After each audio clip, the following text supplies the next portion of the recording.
Françoise Couplan, bonjour. Oui, bonjour Eliane.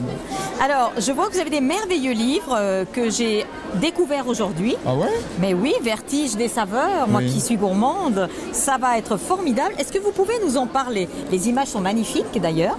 Je devrais pouvoir vous en dire deux, trois choses quand même. Parce que justement, je vous écoute. Je l'ai coécrit, enfin j'en ai réalisé la partie plante, puisque la partie cuisine, c'est avec mon ami Carlo Crisci du Cerf à Cossonay. Oui. Voilà, avec qui je travaille depuis de nombreuses années. Et c'était assez logique que lui s'occupe des recettes et moi des plantes. On est d'accord. Ça marche mieux comme ça. Voilà. C'est beaucoup mieux. Voilà.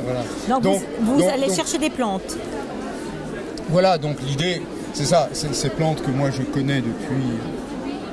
je peux vous dire, 60 et quelques années.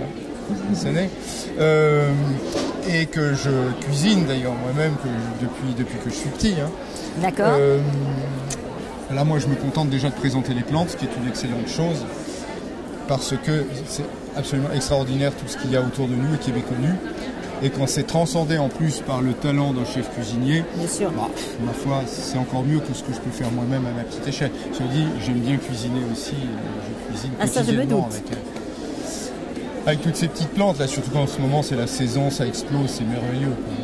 Ça fait combien d'années que vous... Enfin, ça fait 60 ans que vous cueillez les petites fleurs, mais que vous êtes en train d'en faire des conférences, que vous tournez un petit peu? Alors, ça fait plus de 45 ans que j'emmène les gens dans la nature pour leur faire découvrir les plantes. Donc, il y a des semaines ou des journées exprès pour ça? Alors, vous organisez? Ouais.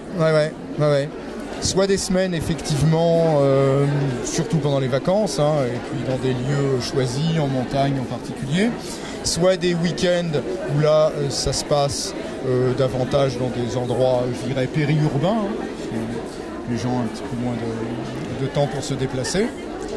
Parfois des journées, entre une chose que je fais et qui marche, qui a un succès, mais de feu de Dieu, c'est Bois de Boulogne à Paris. Ah oui, vous m'étonnez. Les gens au Bois de Boulogne. Ah, c'est trop génial. Mais ouais, je veux dire, moi, mon idée, c'est de faire prendre conscience aux gens que l'aventure commence sur le pas de leur porte et qu'il y a tout ce qui est nécessaire pour trouver sa nourriture quotidienne, même à proximité de chez soi. C'est logique, c'est normal. Avec évidemment toutes les mises en garde classiques et nécessaires. Attention aux pollutions, ne pas ramasser n'importe quoi, n'importe où, etc. Alors, moi je trouve génial parce qu'on revient justement à la nature, on a besoin de la nature et l'écosystème est en train de se remettre en place entre guillemets.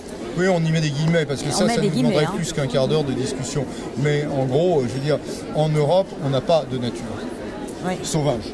Ah, d'accord. On n'a pas de paysage de nature sauvage. On n'a pas de forêt. Ce qui serait normal ici, c'est d'être dans la forêt. D'accord. Dans une forêt avec des grands arbres, avec des petits arbres, avec des arbres de tous âges.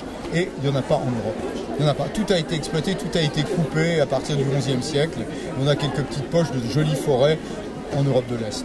Ici, pratiquement rien, quoi. Quelques petits coins en Suisse centrale, mais tout ce qu'on voit sont des plantations. D'accord. Donc moi, ça me fait un peu mal au cœur. Ah oui, quand même. Donc François Couplan, vous allez donc sur la France, sur la Suisse, vous vous promenez un peu partout. Là, je reviens de Bornéo, là. Ah bah oui, alors effectivement. Et donc avant, j'étais en Afrique.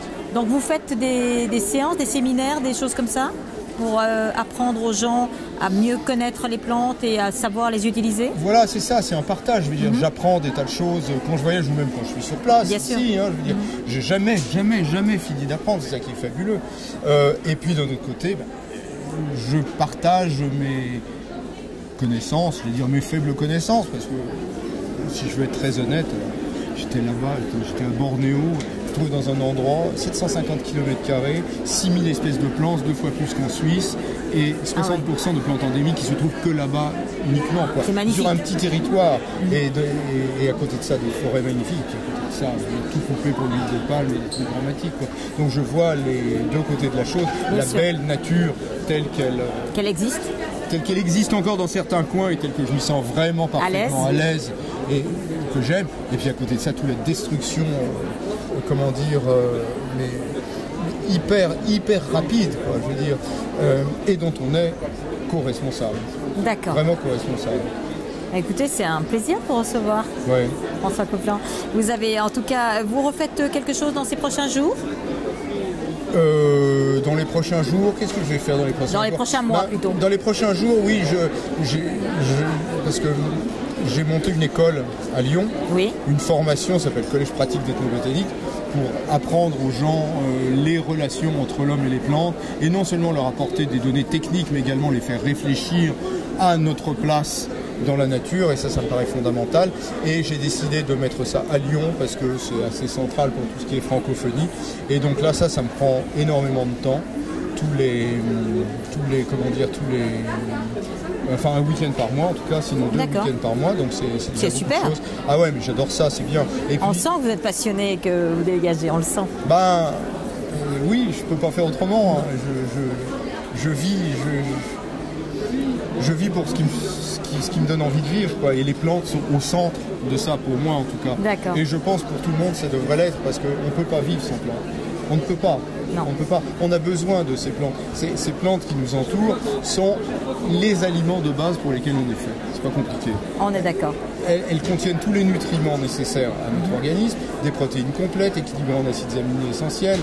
Qui raconte ça? Qui le dit? Alors que c'est une réalité, quoi. Je veux dire, protéines, sels minéraux, oligo-éléments, vitamines, flavonoïdes, antioxydants, tout ce qu'on veut. Il y a tout ça dans les plantes.